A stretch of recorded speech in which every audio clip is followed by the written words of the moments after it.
सन 1558 की बात है। ओडिशा का पुरी इलाका में औरंगजेब का आदेश पर मुगल सेना आगे बढ़ रहे थे। उस वक्त पुरी की धरती पर सुबह की हवा में शंख और घंटा की आवाज से पूरी इलाका गूंज रही थी।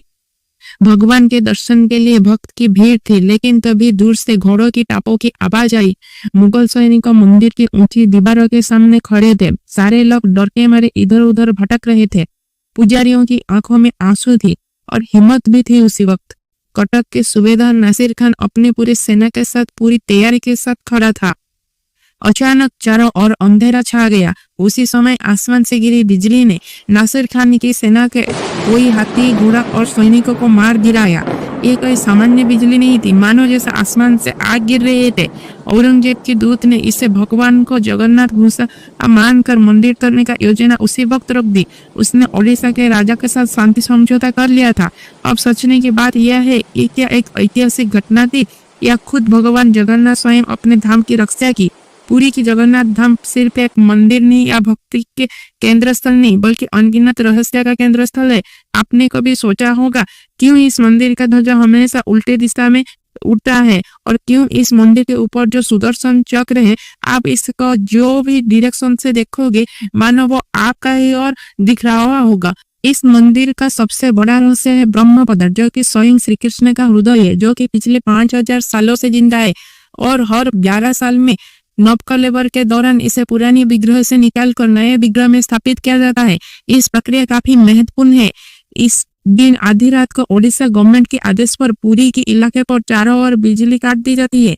कुछ विशेष पुजारियों के द्वारा मंदिर में पूजा पाठ की जाती है। एक वृद्ध ब्राह्मण के आंख पर पट्टी बांध दिया जाता है, जो इस ब्रह्म पदार्थ का परिवर्तन करते हैं। माना जाता है कि जो भी इसे देखेगा उसी वक्त इसका मृत्यु सुनिश्चित है। कहा जाता है कि इस ब्रह्म पदार्थ को हाथ को सॉफ्ट, मुलायम और खरगोश की तरह लगता है और पुरानी मूर्ति को कोइल वैकुंठ नामक एक जगह में समाधि दी जाती है। ये एक पहला मंदिर है जिसमें भगवान अपने पुराने शरीर त्याग कर अपने नए शरीर में प्रवेश करते हैं। और भी बहुत सारे रहस्य है। कैसे पिछले 800 साल से हर दिन इस मंदिर का ध्वज परिवर्तन किया जाता है। माना जाता है कि जिस दिन भी गलती से एक दिन ध्वज परिवर्तन ना किया जाए तो आगे की 13 साल तक मंदिर बंद रहेगा। इस मंदिर का प्रवेश करने के लिए 22 सीढ़ियां हैं, जिसके हम आम भाषा में कहते हैं 22 पहाड़। लेकिन तीसरी सीढ़ी पर पैर रखना सख्त मना है, क्योंकि इसे यमशाला कहा जाता है। माना जाता है कि इस सीढ़ी में पैर रखने से सारा पाप आपके अंदर चला जाएगा। मंदिर का रसोई विश्व में सबसे बड़ा रसोई में से एक है। माना जाता है कि इस रसोई को स्वयं माता लक्ष्मी ने अपने हाथों से चलाते हैं। इस रसोई में 752 से अधिक चूल्हे और 2000 से भी ज्यादा मिट्टी के बर्तन हैं। लकड़ी की आग पर 7 हांडियों को एक के ऊपर एक रखकर खाना पकाया जाता है। लेकिन ऊपर ये जो हांडी है सबसे पहले पक जाती है, फिर इसके बाद दूसरा हांडी और सबसे अंत में नीचे की हांडी पकती है, जो कि भगवान की कृपा से ही होती है। ऐसे ही ना जाने कितने चौंकाने वाली रहस्य जो आपकी रोंग खड़ा कर देगी। ये एक मंदिर नहीं बल्कि ऐसा तीर्थ है जहाँ धर्म, विज्ञान, वास्तु और चमत्कार चारों एक साथ खड़े हैं। यहाँ श्रद्धा एक पूजा नहीं बल्कि रहस्य से भरी हुई तैयारी है। तो क्या आप तैयार है एक ऐसे कहानी सुनने का जिसके हर अध्याय आपको चौंकाएगा, आपके हर जवाब एक नए सवाल को जन्म देगा? चलो अब सुनते हैं उस रहस्यमय स्थान को जहाँ खुद भगवान अपने हर सवाल का खुद उत्तर है। 15 जून 2015 के रात के समय घड़ी में 12 बजते जब निश्चित दिखाई शुरू हुआ, पुरी के मंदिर के चारों ओर बिजली काट दी गई। यह कोई साधारण बिजली कटौती नहीं थी, बल्कि ओडिशा गवर्नमेंट के द्वारा निश्चित हुआ था। इसका कारण है मंदिर के गर्भगृह में चल रहा था एक विचित्र घटना। मंदिर के पुजारी ने हाथ में मोटा दस्ताना पहनकर, आंखों में पट्टी बांधकर, हाथ में कुछ दिव्य पदार्थ लेकर नए विग्रह के और आगे बढ़ रहे। दिव्य पदार्थ और कोई पदार्थ नहीं बल्कि श्री कृष्ण का हृदय था। आखिर श्री कृष्ण की हृदय आज भी कैसे जिंदा है, आइए जानते हैं पूरी कहानी। महाभारत के युद्ध के बाद गांधारी अपने 100 पुत्रों की मौत से टूट चुकी थी। जब माधव ने गांधारी के पास शांति से गए, तब गांधारी ने कांपते हुए स्वर में कहा, हे कृष्ण, तुम्हारे रहते हुए एक महायुद्ध कैसे हुआ? तुम चाहते थे तो ये सब रोक सकते थे, पर नहीं रोका। तुमने धर्म का विजय होने दिया, पांडव का विजय होने दिया, पर मेरा वंश का नाश कर दिया, मेरी गोद उजाड़ दी। इसके बाद गांधारी ने श्री कृष्ण को साथ दे दी और कहा, हे माधव, जैसे मेरी गोद उजड़ी वैसे ही एक दिन तुम्हारा यदुवंश भी नाश होगा। जैसे ही यहाँ भाइयों ने आपस में लड़कर मरा, वैसे ही यदुवंश के लोग आपस में लड़कर मरेंगे। तुम्हारा वंश का सर्वनाश होगा। श्री कृष्ण ने गांधारी का पीड़ा समझकर एक नया युग सृष्टि करने के लिए उन्होंने शांत स्वरूप से कहा, माता तुम्हारा साप सत्य होगा, क्योंकि ये समय का नियम है, जो जन्म लेता है उसका नाश सुनिश्चित है। तुम्हारा इस शाप के माध्यम एक नए युग का सृष्टि होगी। मैं इसे सिखाता हूँ। उसके बाद यदुवंश का आपसी कलह में सब मारे गए। बलराम ने यह सब देखकर अपने शरीर त्याग कर दी। श्री कृष्ण ने उसके बाद एक दिन तट पर जाकर एक पेड़ के नीचे विश्राम कर रहे थे। उसी वक्त जरा नामक एक शिकारी ने शिकार करने गया था। वो श्री कृष्ण के पैर को हिरण समझकर उन पर तीर चला दी। जब जारा उसी स्थान को पास पहुंचा तब देखा तो श्री कृष्ण कांपते हुए गिर पड़े थे। जारा ने रोते हुए श्री कृष्ण को माफी मांगी। श्री कृष्ण ने मुस्कुरा के माफ कर दिया और कहा, जारा तुम चिंतित न कर, ये तेरा पाप नहीं बल्कि मेरा समय आ गया है, ये एक समय की लीला है। यही कहकर श्री कृष्ण ने अपनी प्राण त्याग दी। माना जाता है कि जारा और कोई नहीं बल्कि सुग्रीव के बड़ा भाई था पूर्व जन्म में। जब अर्जुन को यही बात पता चला, अर्जुन ने तुरंत द्वारिका पहुंचकर श्री कृष्ण के पार्थिव शरीर का अंतिम संस्कार कर दिया। श्री कृष्ण की शरीर पंचभूत में लीन हो चुका था, लेकिन उनका दिव्य हृदय एक अग्नि में नहीं जला, क्योंकि इस हृदय की दिव्यता और अमरता का प्रतीक है। उसके बाद अर्जुन ने आकाश की ओर देखकर कहा, हे सखा, अगर यह हृदय नष्ट नहीं हो रहा है तो इसका पीछे कोई विशेष कारण होगा, इसलिए मैं इसके जल में प्रवाहित कर देता हूँ। उसके बाद यही हृदय नील माधव के रूप में परिवर्तन होकर नीलांचल पर्वत के पास महानदी के तट पर विश्वावसु नामक एक समर समुदाय मुखिया को मिला। विश्वावसु ने इसे एक गुफा के अंदर छुपाकर उनको पूजा करने लगे थे।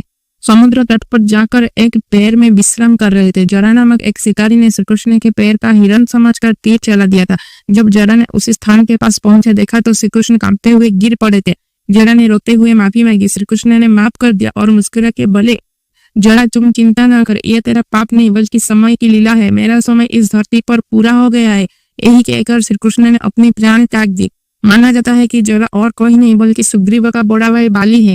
जब अर्जुन को यही बात पता चला तब अर्जुन ने द्वारिका पहुंचकर श्री कृष्ण के पार्थिव शरीर का अंतिम संस्कार कर दिया। श्री कृष्ण के शरीर पंचभूतों में विलीन हो चुका था, लेकिन उनका दिव्य हृदय अग्नि में नहीं जला, क्योंकि इस हृदय दिव्यता और अमरत का प्रतीक था। उसके बाद अर्जुन ने आकाश की ओर देखकर कहा, हे सखा, अगर यह हृदय नष्ट नहीं हो रहा है तो उसके पीछे कोई विशेष कारण होगा, इसलिए मैं इसको जल में प्रवाहित कर देता हूँ। उसके बाद यही हृदय नील माधव के रूप में परिवर्तन होकर महानदी के तट के पास नीलांचल पर्वत में एक सबर समुदाय के मुखिया को मिला था, जो विश्वावसु थे। विश्वावसु ने इस नीलमाधव को एक गुफा में छुपा कर पूजा कर रहे थे। वही नीलमाधव और कोई नहीं बल्कि नील चंद्रमणि भी कहा जाता है। युग में मलबा के राजा इंद्रदम्न को एक सपना आया कि नीलांचल पर्वत पर भगवान विष्णु नीलमाधव के रूप में एक आदिवासी राजा के विश्वावस के द्वारा पूजे जा रहे हैं। राजा ने तुरंत अपने राजपुरोहित विद्यापति का नीलांचल भेजा। विद्यापति ने चालाकी से विश्वावसु की पुत्री ललिता से प्रेम विवाह करके नीलमाधव का पता लगाकर राजा इंद्रदम्न को सूचना दी। जब राजा इंद्रदम्न नीलांचल पहुंचे तो नीलमाधव अंतर्धान हो चुका था। उसके बाद फिर इंद्रदम्न को सपना देश हुआ कि हे राजन, मैं समुद्र तट में एक दिव्य लकड़ी के रूप में प्रकट होंगी, जो कि एक दारू ब्रह्म था, उसी से मेरी मूर्ति बनवाना। समय आने पर एक दिव्य लकड़ी विशाल काष्ठ के रूप में तैरता हुआ समुद्र तट पर आया, जिसमें शंख चक्र गदा पद्म का निशान था। लेकिन प्रश्न ये था कि मूर्ति बनाएगा कौन? तभी एक वृद्ध मूर्तिकार वहां आया, जो कि भगवान द्वारा भेजे गए थे। वो और कोई नहीं बल्कि स्वयं विश्वकर्मा थे। और आके राजा को बोला, मुझे 21 दिन तक एक कक्ष में बंद कर देना और 21 दिन के बाद दरवाजा खोलना। उसके बाद रानी गुंडीचा ने दरवाजे के पास हर दिन जाते थे। एक दिन 21 दिन पूरा होने से पहर बजाना बंद हो गया। गुंडीचा ने राजा इंद्रदम्न के पास गया। फिर उन दोनों ने मिलकर फैसला किया कि दरवाजा खोलने का।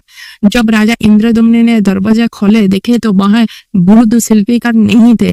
शरीर आधे थे, भगवान का हाथ आधे आधे और छोटे छोटे गोलाकार थे।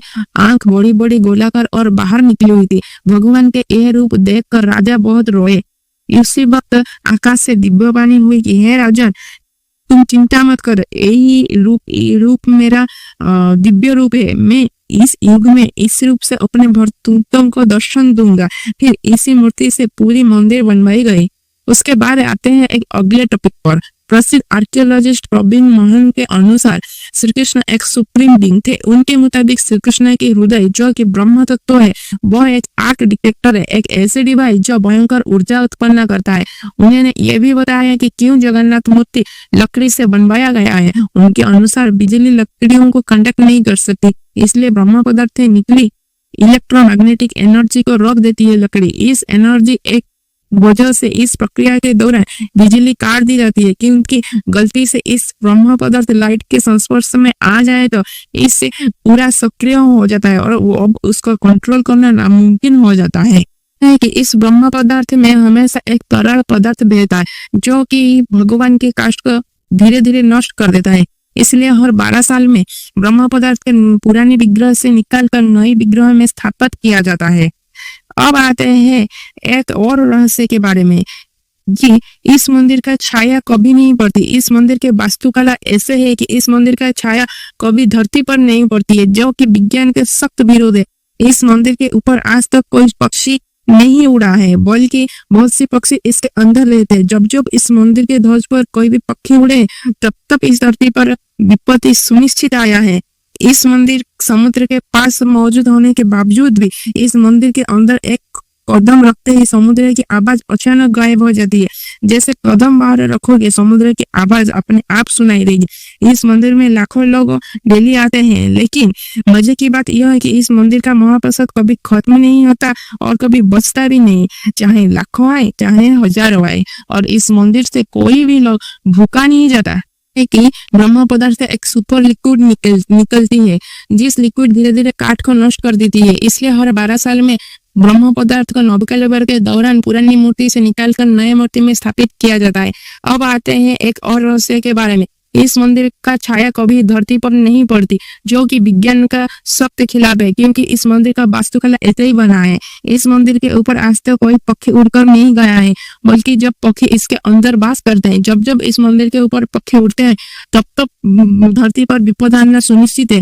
इस मंदिर समुद्र के पास मौजूद होने के बावजूद भी मंदिर के अंदर कदम रखते ही समुद्र की आवाज अचानक गायब हो जाती है। जैसे ही आप बाहर कदम रखोगे, समुद्र की आवाज आपको सुनाई देगी। माना जाता है कि मेघनाथ पाचेरी जो मंदिर का चारों पार्श्व में स्थित है, वही पाचेरी समुद्र की आवाज को रोकती है।